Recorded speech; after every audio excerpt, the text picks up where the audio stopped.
I love. உங்களுக்கு கணேசன் யாராவது friend இருக்காங்களா? ஹலோ, உங்களுக்கு கணேசன் யாராவது ஃப்ரெண்ட் இருக்காங்களா? அப்படி அப்படி அப்படி யாரும் எனக்கு தெரியாதுங்க. எனக்கு ஃப்ரெண்ட்ஸே கிடையாது. அதுவும் கணேஷுங்கிற கேவலமான பேர் இருக்கிறவங்களாம் ஃப்ரெண்ட்ஸாக வச்சுக்க முடியுமா? No chance. தேங்க்ஸ். நேத்து நைட் எங்க இருந்தீங்க? நேத்து நைட்டு நான் வீட்டுக்கு போனேன்னு தூங்கிட்டேன்.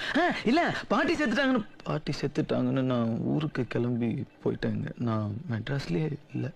ஓ, உங்க பேரை வச்சு யாரோ ஃபோன் பண்ணி விளையாடுறாங்க. கேர்ஃபுல்லா இருங்க. மேடம், நான் பார்த்துக்கிறேன் மேடம். சொல்லிட்டீங்களா? நான் பார்த்துக்கிறேன் மேடம். அம்மா ஃபோன் பண்ணி அவன் என்ன சொன்னா? உங்களுக்கு பைத்தியம் பிடிச்சிருச்சு, மென்டல் ஹாஸ்பிட்டல் சேர்த்திருக்கிறதா சொன்னான்.